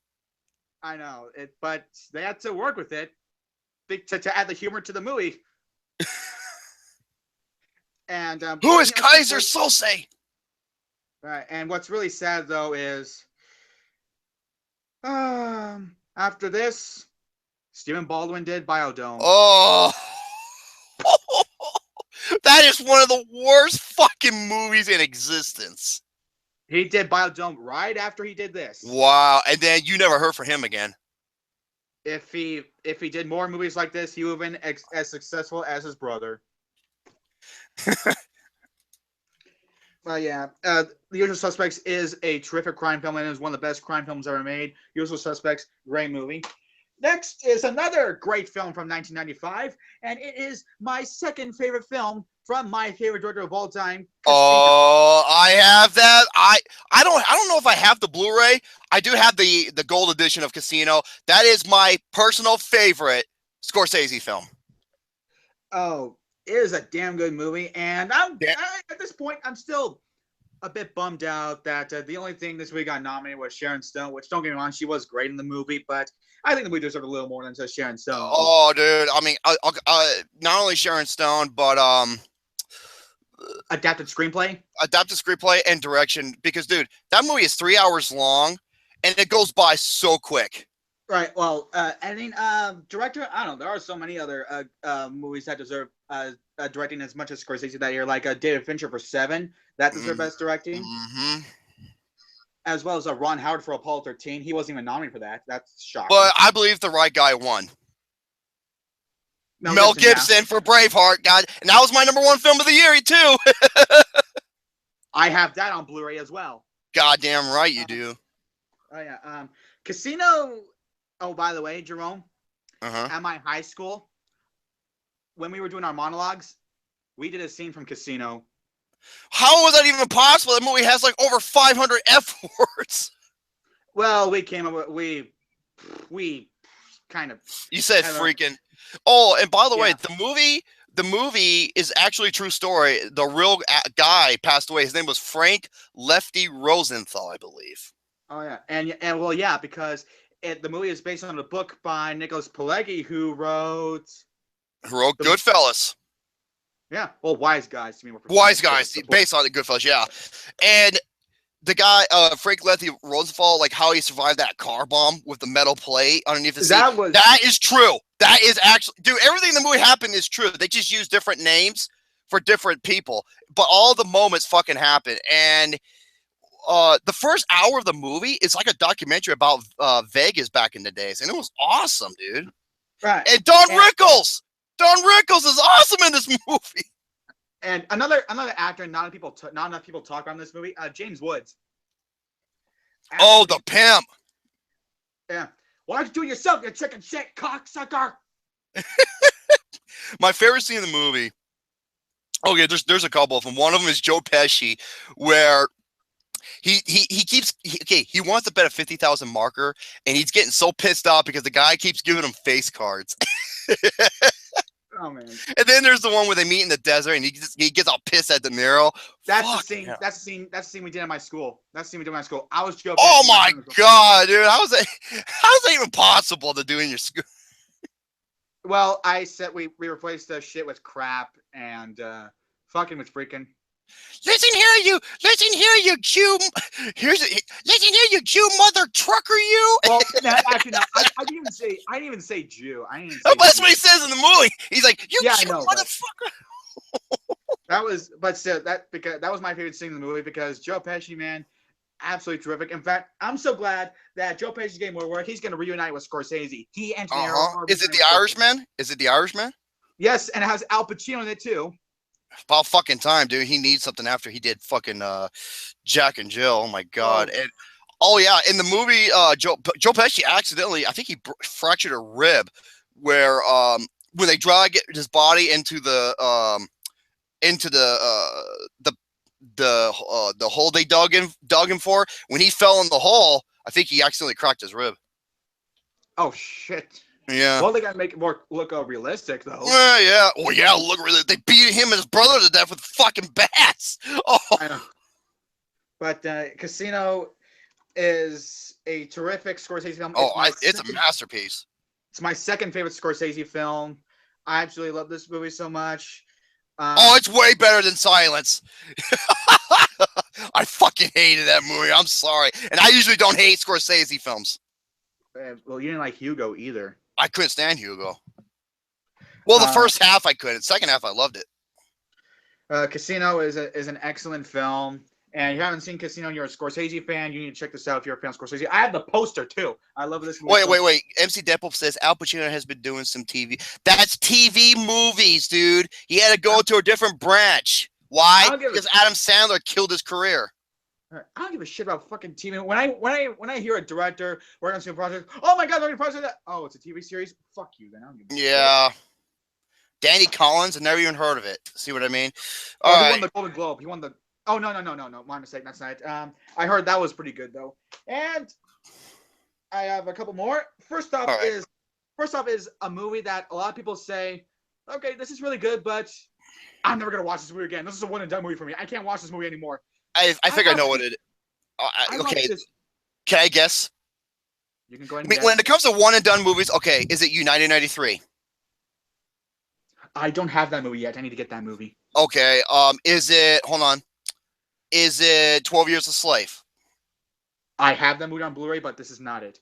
Is it The Passion of the Christ? No. Shit, one and done movie. Schindler's List. Is it Schindler's List? I have that movie on Blu-ray and a really good-looking case, but that's not it. Oh, fuck. I don't know what it is then. Here's a hint. It showed us that Marlon Wayans is a good actor. Oh, that's the... fuck, hold on a minute. That's Darren Aronofsky's film. Oh, fuck. What the hell is it called? Requiem for a Dream. Yes, Requiem for a Dream. What Darren Aronofsky's so good at doing, folks, is that he's able to showcase what behavior or mental health looks like from a physical standpoint. Right. This movie is just... damn, it's sad, it's disturbing, it's disgusting, but it's such a well-made film. Yeah, it's basically showcasing four different characters, showcasing them through their perspective, what it's like being a heavy overdose drug junkie. All right, and let me tell you something, Joe. You want to know something funny? What happened? We live in a religious family. However, I'm the only person in my family who actually sees film a bit more than, well, in a deeper way than my family does. And guess what? Guess what scene my mom walked in on? Marlon Wayans fucking his girlfriend naked. Yeah. I thought it was gonna be I thought it was gonna be one of those crazy like trauma trips one of them goes on or something like that. But this is next film. Guess what? I cried at this movie. This is one of the many movies I cried at. I love this movie so much. Other than The Fountain, man, I love Darren Aronofsky, man. I think he's great. Darren Aronofsky is one of my favorite directors of all time. I cannot wait for Mother. And my favorite movie of his is easily Black Swan.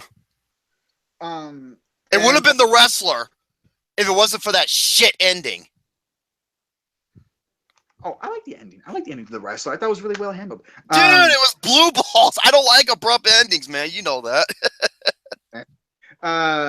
And one thing I have to say about Requiem for a Dream, yeah, Ellen Burstyn should have won that Oscar. Oh. She lost to Julia Roberts and Erin Brockovich. Yeah. Um, and it, The Steven Soderbergh film. Steven Soderbergh's one of my favorite directors. I think he's pretty good. Yeah. Aaron Brockovich is a good film. I thought Julia Roberts did good, but she really didn't bring anything new performance wise. No. Well, then again, like most of the people that do win Best Actor, they don't bring in nothing new. It's usually the people that do bring in something new, they get shit on. I'll give you the great example: Jake Gyllenhaal for Nightcrawler. Mm-hmm. Yeah, I guess I'm in the minority because he got snubbed, huh, Mr. Casual? Even though he fucking swept the U of U awards. Man. But yeah, Requiem for a Dream is a powerful and depressing and very, but realistic and believable. Yep. And I was doing what Ellen Burstyn did. I had some carrots and celery while watching the movie. Did you eat some peanut butter along with that celery? No. What other goodies you got on that bed of yours? Well, last but not least. Speaking of Black Swan, I love this movie. Yeah, another Darren Aronofsky film. Natalie Portman gives what I think the best performance by a leading actress of the decade. I can agree. I can agree with that. Her performance in this movie is just so haunting, so strange, but yet I'm always so captivated because it's just such an incredibly beautiful movie with some amazing cinematography and fuck me in the ass. And I will say this: why do I like this movie? Okay, one thing I fucking hate in movies is pretentious metaphorical horseshit. Okay, however, with this movie, okay, there's a reason why she has to go to a deep, dark place. Why she has to do some of the things that she may or may not be proud of. Why she's got to go deep into. Why she has to go deep into this dark, haunting environment. Why? Because she needs to become both the white swan and the black swan for this play. It's not just acting a role, it's becoming the role. And that's where it makes sense. Right. This movie just fucked me up on so many ways. That's what I love about Darren Aronofsky. You know what I call Darren Aronofsky, Jerome? Tim Burton on acid. Well, yeah. Why? Because he knows how to present the behavioral mental aspect and showcase it in visual presentation. Only he's able to do that to a T. And let's not forget. Oh, Mila Kunis should have been nominated. Did I say more? Yeah. She's one of my biggest Oscar snubs. I thought she should have been nominated. Yes, it was Natalie Portman's movie, but Mila Kunis. She plays a heavy, significant value to that film. Right, exactly. So does the mother.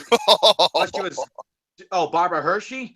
Yeah, she was great in that movie. She was damn good. And Winona Ryder, even though she had little screen time, she was so fucked up in that movie. Natalie Portman and Mila Kunis together. And that's a film that you would never expect Natalie Portman to do. Oh, man. Because that's a role of a lifetime, and she deserved that award. Oh, yeah, that Oscar was definitely hers. If you ask me who gives the best performance of the decade, I say Sandra Bullock for Gravity. But I can see why you would pick Natalie Portman, because, like I said, it's something unlike she's never done before, and you would never expected. Right, exactly. And this movie had such a brilliant ending, and yeah, because it kind of makes sense. It's like she finally captured her dream, what she wanted, even though it led to this, Right. But despite that, she was willing to do what she had to do in order to get that role and be remembered for years to come. It's an amazing film. If you've never seen Black Swan, it was my number 6 best film of the year. It's in my top 5 of 2010. It was my number 6. It's an incredible film. Black Swan. I'm tied between this and Requiem for a Dream as being my favorite Darren Aronofsky film, but I cannot wait. I cannot wait to see Mother. The poster already got me excited. Motherfucker. Have you seen the poster, Jerome? No. Let me take a look at it. Hold on, yeah, I won't tell you what's in the poster. Okay. Let's see what we got here. Darren Aronofsky. Motherfucker. All right. It was actually called Motherfucker. It's a horror thriller. All right. Let me see. Oh, Jennifer Lawrence is in this movie. Yeah, and so is Javier Bardem. Oh. All right, hold on. I'm not sure if this is the right picture or not. No, that's black. Okay, wait, Mother.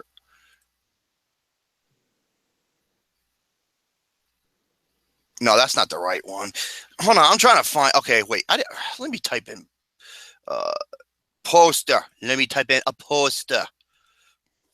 Let the poster. Poster. Oh wait, I have seen this. Oh yeah. Cardiac arrest.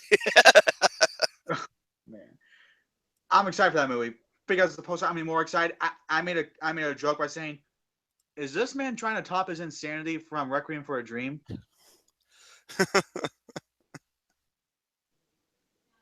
Oh my God. Owner of a lonely heart. She just did herself a Kano. Oh my God, the fucking hard jokes. All right. But Black Swan, Black Swan is an amazing film. I highly recommend seeing it. This is the best performance of the decade by a leading actress. Yeah. And those are my Blu-rays. Good shit. Mr. Garrison, let me know that once Brett and I are done, we will end the show from there, because from what happened with Gary, I can't blame him. I really can't blame him. I still don't know what it is. I still don't know what it is. Please, okay, do the end of the show. So I guess that'll do it for now. I went over my topics. Brett went over his topics. We're going to call it the end for episode 11. Tune in next week for episode 12. Will you have return of Mr. Super Mario Fan 03? Beat the lost levels. Beat the lost levels. You can do it. Beat the lost levels. Take the warp to 4 and then beat a level 4 and then get to 5. Take the warp from 5 to 8 and use Luigi. He can jump higher, even though his traction sucks. You can do it. I'm taking Johnny's word for it with Luigi. Dude, listen to me. Mm-hmm. Listen to me. I'm listening. I beat the game with Mario. It was fucking difficult. I did it with Luigi. So much easier. How do you think I was able to get to World 9? You have to complete every level. How? You gotta use Luigi. Because he can jump high. All right, let's end it here. Thank you to Brett Greer, Mr. Garrison. Brett Greer, go ahead. Final words. Once again, guys, thank you so much for having me as your co-host. Oh, absolutely. It's such an honor. It's such an honor to be a permanent member of Flicks with the Dicks. And like I said, well, not every Sunday, but most Sundays I'll be showcasing more Blu-rays that I've bought. And Blu-ray Brett, yeah, it's a continued observation. Good. Right, and hopefully talk about some more movies, and some more movie news, and all that good shit. Some of the movie-related business, something that I'm really into besides video games. And right, and Jerome, I'm gonna say this. Fuck you. I missed a good game. I missed what could have been a great game that I could have won back in the forums. Hey, well, okay. You can try to beat lost levels, or you can go up against Battletoads. The hardest game ever. And you can use my tutorials. You know, Mr. Garrison, get this. Mr. Garrison can beat more than half of the game. Why? He used my tutorials. He beat Volkmeyer's Infernal in front of me. Yeah. It doesn't look that hard. Oh, dude. Oh, hey, listen to me. Oh, 2-player is dude, listen to me. Listen to me. Yeah. When I beat Ghosts and Goblins for the first time, it took me 4.5 hours. When I beat Battletoads, it took me 5 to 6 days straight. This game is going to kick your fucking ass. You get to level 3, guess what? You're going to die, and you're going to die, and guess what? You're going to die some more, and then you're going to start all over and get back to this point, and then when you finally master level 3, guess what? You got to master level 4, and it's going to kick your fucking ass. Well, I have an idea for that. Since you mentioned being hard as shit. I thought of something. I'm going to try to drink 5 or more cups of coffee while playing Battletoads. Good luck. It You will know why this help is me- on it'll help me react every single list of the hardest game ever? more. When I drink more coffee, it's gonna, get me all hyper. Help me react more. Oh, you have no idea. Be afraid. Be very afraid. And I guess that will do it for now. Yeah, it's Flicks with the Dicks. Well, Games with the Dicks. I know, but we're just bullshitting here. Let's end it from here. Once again, motherfuck chips. And I don't mean potato chips. I mean the fucking movie, because it's Sex Joke the movie, and it's garbage. And no, Call of Duty, a.k.a. Children Online Daycare. No, I'll love it when I played it the first time, and it's still played to this day. It's called Doom. It came out 20-some years later, and there's some making mods for it. So, if you excuse me, I'm going to go on the other computer, and I'm going to look at some classic MILF porn with Kay Parker.